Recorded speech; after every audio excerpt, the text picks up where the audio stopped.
हर हर महादेव। ओम नमः शिवाय। मैं हूँ वामिका और आप सभी का हमारे चैनल आध्यात्मिक सागर में बहुत बहुत स्वागत है। आप सभी का दिन शुभ और मंगलमय हो और भोलेनाथ जी आपकी सभी मनोकामनाओं को पूर्ण करें।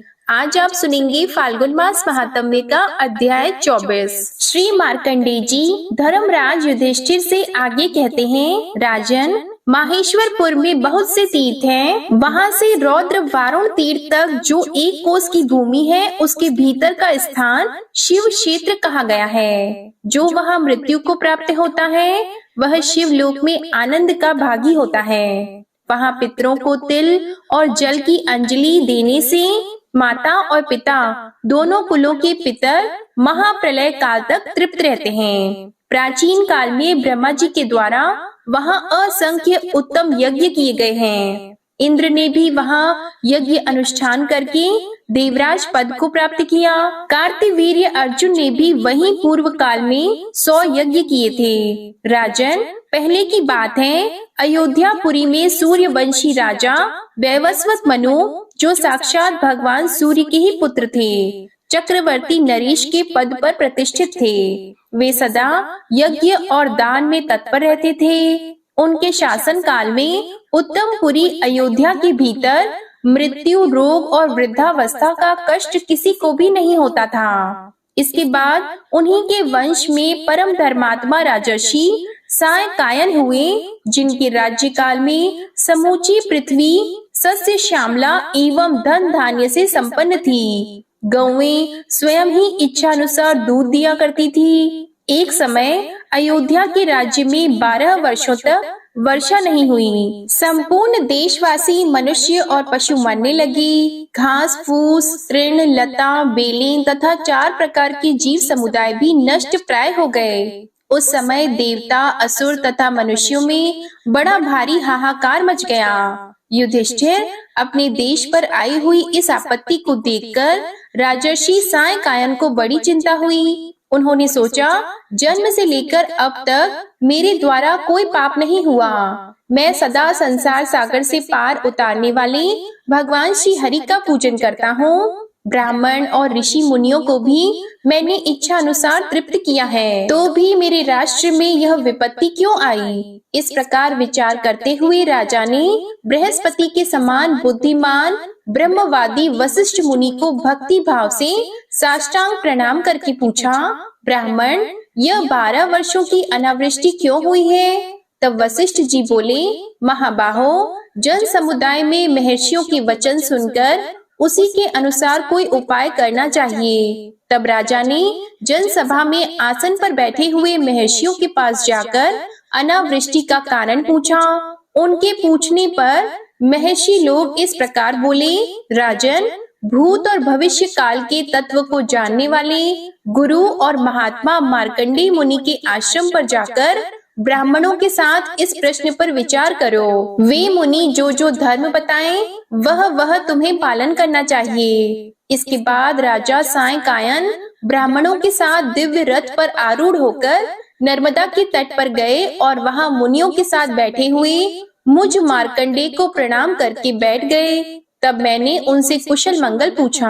राजा बोले, ब्राह्मण, आज आपके चरणाविंदों का दर्शन करने से मैं सकुशल हूँ, परंतु मेरे राष्ट्र का भविष्य क्या होगा, यह चिंता मुझे सदा पीड़ित करती है। मैंने कहा, प्रजा के कुमार्गगामी होने से, देवताओं और ब्राह्मणों को कष्ट पहुँचाने से तथा वर्णाश्रम धर्म का लोप करने से जो महान अधर्म होता है, वह धर्म को हानि पहुँचाता है। अतः इस संकट से मुक्ति पाने के लिए तुम नर्मदा के तट पर आकर रुद्र यज्ञ करो और महादेव जी की विधि पूर्वक आराधना करो। इससे वर्तमान उपद्रव की शांति होगी। बादल इच्छा के अनुसार वर्षा करेंगे और पुनः सृष्टि का सारा कार्य पूर्ववत चलने लगेगा।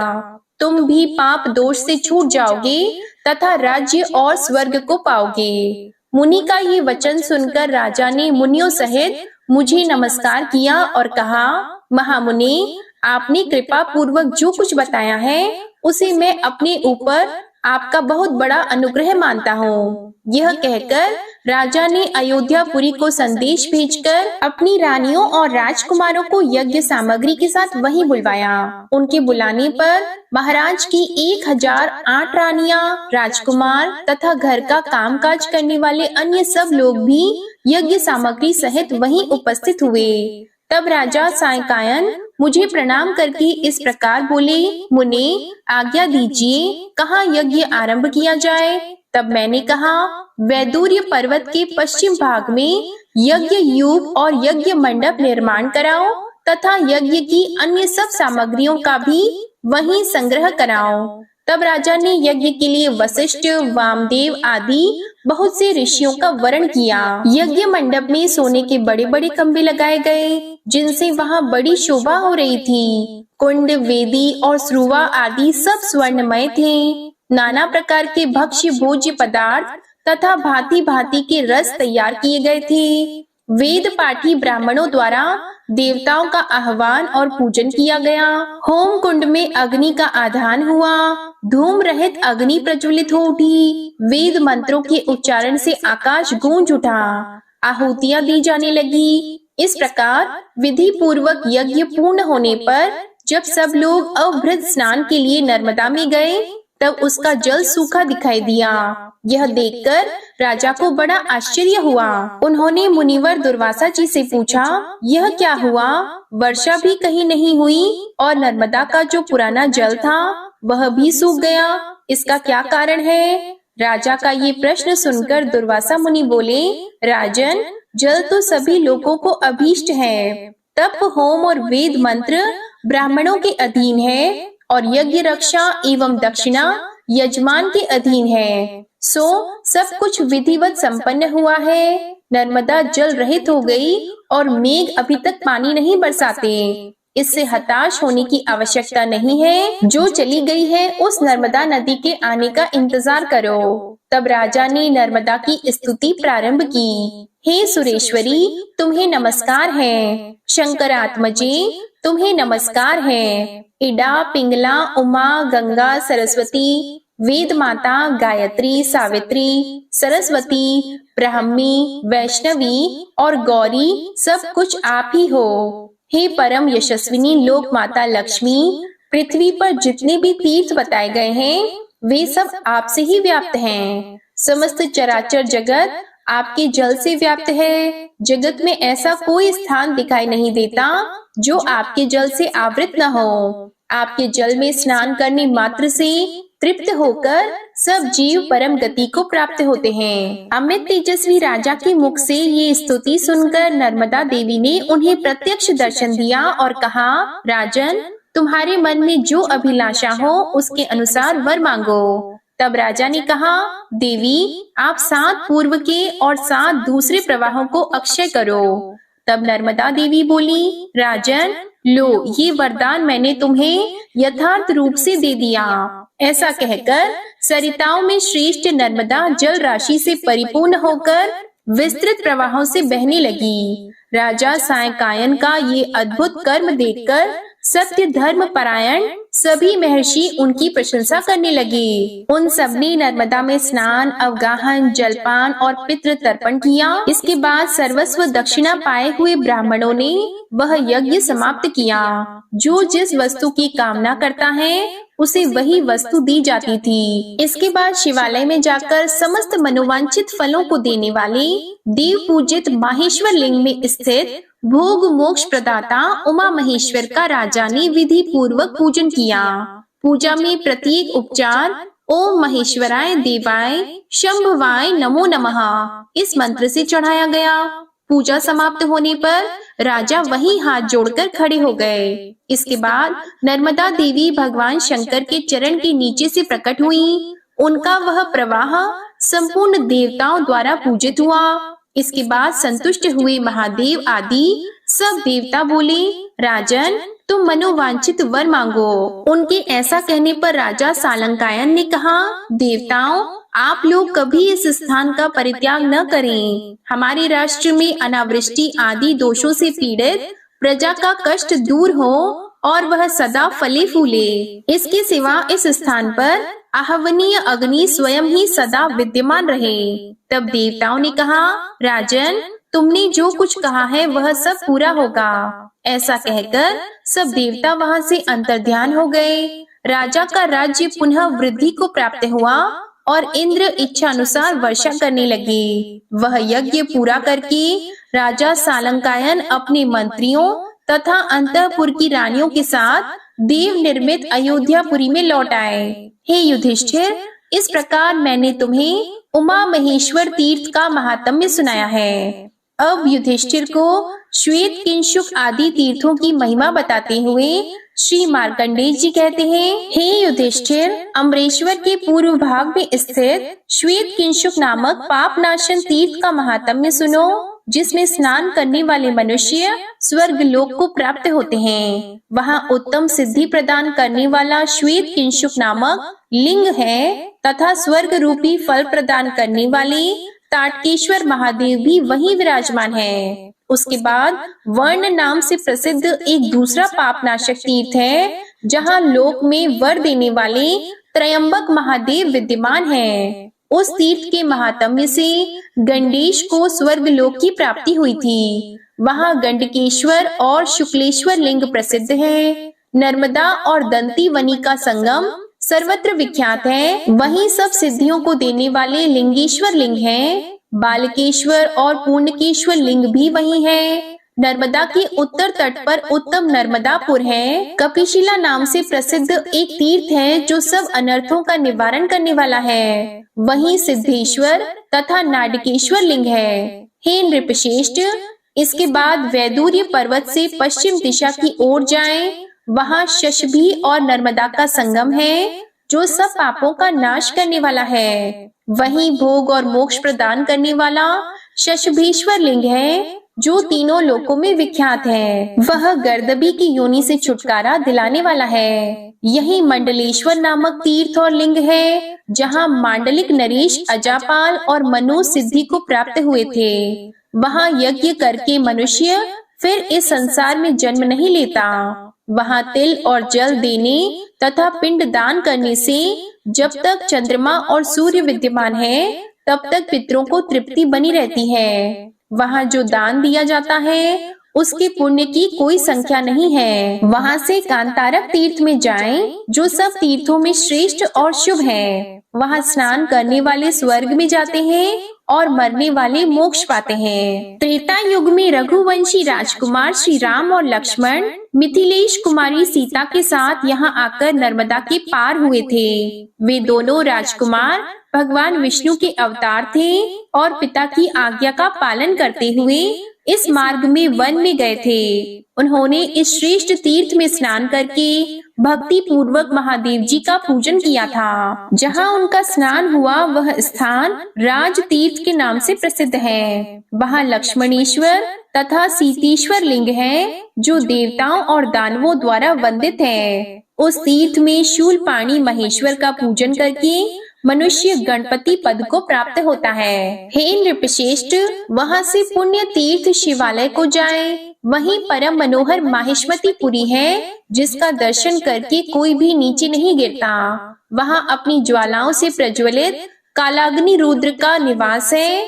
इसके बाद कोटि तीर्थ है, जहाँ कोटीश्वर लिंग विराजमान है, जिसकी पूजा से कोटि यज्ञों का फल प्राप्त होता है। वहाँ दिए हुए दान का पुण्य कोटि गुना बढ़ जाता है। उसके बाद दशाश्वमेध तीर्थ है, जो भोग और मोक्ष देने वाला है। वहाँ तिल और जल से तर्पण करने पर पितरों की उत्तम गति होती है। वहाँ स्नान करने मात्र से मनुष्य तेजस्वी हो जाता है। इसके बाद वंध्या और नर्मदा का संगम है, जो देवताओं और असुरों से भी नमस्कृत है। राजेंद्र, उस संगम में मुनकेश्वर लिंग है, जिसका दर्शन केवल योगियों को होता है। इन सब लिंगों का भक्ति भाव से पूजन करके मनुष्य ब्रह्म हत्या आदि पापों से मुक्त हो जाता है। इतना ही नहीं, अंत में वह शिव लोक को प्राप्त होता है और उसके पितरों को स्वर्ग लोक में स्थान मिलता है। आज का अध्याय समाप्त हुआ। इसके आगे का वृतांत आप अगले अध्याय में सुनेंगे। अब आप सुनिए श्री शिव चालीसा पाठ। श्री गणेश गिरिजा सुवन मंगल मूल सुजान, कहत अयोध्या दास तुम देहो अभय वरदान। जय गिरिजापति दीन दयाला, सदा करत संतन प्रतिपाला। भाल चंद्रमा सोहत नीके, कानन कुंडल नाग फनी के। अंग गौर शिर गंग बहाए, मुंड माल तन छार लगाए। वस्त्र खाल बागंबर सोहे, छवि को देख नाग मुनि मोहे। मैना मातु की है दुलारी, बाम अंग सोहत छवि न्यारी।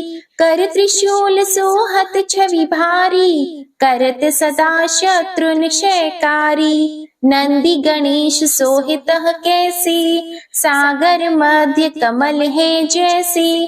कार्तिक श्याम और गणराऊ, या छवि को कही जात न काऊ। देवन जब ही जाए पुकारा, तब ही दुख प्रभु आप निवारा। किया उपद्रव तारक भारी, देवन सब मिली तुम ही जुआरी। तुरत षडानन आप पठायहु, लव निमेष महामारी गिरायहु। आप जलंधर असुर सहारा, सुयश तुम्हार विदित संसारा। त्रिपुरासुर सन युद्ध मचाई, सब ही कृपा कर लीन बचाई। किया तपहि भागीरथ भारी, पूरब प्रतिज्ञा तसु पुरारी। दानिन मह तुम सम को नाही, सेवक स्तुति करत सदाही। वेद नाम महिमा तव गाई, अकथ अनादि भेद नहीं पाई। प्रगट उदधि मंथन में ज्वाला, जरे सुरासुर भय विहाला। कीन्ह दया तह करी सहाई, नीलकंठ तब नाम कहाई। पूजन रामचंद्र जब कीन्हा, जीत के लंक विभीषण दीन्हा। सहस कमल में हो रहे धारी, कीन्ह परीक्षा तब ही पुरारी। एक कमल प्रभु राखे जोई, कमल नयन पूजन चह सोई। कठिन भक्ति देखी प्रभु शंकर, भय प्रसन्न दिए इच्छित वर। जय जय जय अनंत अविनाशी, करत कृपा सबके घटवासी। दुष्ट सकल नित मोहि सतावे, भ्रमत रहे मोहि चैन न आवे। त्राहि त्राहि मैं नाथ पुकारो, यही अवसर मोहि आन उबारो। ले त्रिशूल शत्रुन को मारो, संकट से मोहि आन उबारो। मातु पिता भ्राता सब कोई, संकट में पूछत नहीं कोई। स्वामी एक है आस तुम्हारी, आया हरहु अब संकट भारी। धन निर्धन को देत सदाही, जो कोई जाची वो फल पाही। अस्तुति के ही विधि करो तुम्हारी, क्षमहु नाथ अब चूक हमारी। शंकर हो संकट के नाशन, मंगल कारण विघ्न विनाशन। योगी यति मुनि ध्यान लगावी, नारद शारद शीश नवावी। नमो नमो जय नमो शिवाय, सुर ब्रह्मादिक पारन पाए। जो यह पाठ करे मन लाई, तापार होत है शंभु सहाय। ऋण के हो जो कोई अधिकारी, पाठ करे सो पावन हारी। पुत्रहीन कर इच्छा कोई, निश्चय शिव प्रसाद तेहि होई। पंडित त्रयोदशी को लावे, ध्यान पूर्वक होम करावे। त्रयोदशी व्रत करे हमेशा, तन नहीं ताकि रहे कलेशा। धूप दीप नैवेद्य चढ़ावे, शंकर सम्मुख पाठ सुनावे। जन्म जन्म के पाप नसावे, अंतवास शिवपुर में पावे। कहे अयोध्या आस तुम्हारी, जानी सकल दुख हरहु हमारी। नित नेम कर प्रातः ही, पाठ करो चालीसा। तुम मेरी मनोकामना, पूर्ण करो जगदीश। मगसर छठी है मंत्र ऋतु, संवत 64 जान स्तुति चालीसा शिव ही पूर्ण कीन कल्याण। शिव चालीसा समाप्त होती है। प्रेम से बोलिए भगवान भोलेनाथ की जय। आपको आज की कथा पसंद आए तो वीडियो को लाइक कीजिएगा, शेयर कीजिएगा, कमेंट में भगवान भोलेनाथ जी की जय लिखिएगा और चैनल को भी सब्सक्राइब कीजिएगा। आज की कथा के साथ ही बुधवार व्रत की कथा भी आप हमारे चैनल पर जरूर सुनिएगा। हर हर महादेव, ओम नमः शिवाय।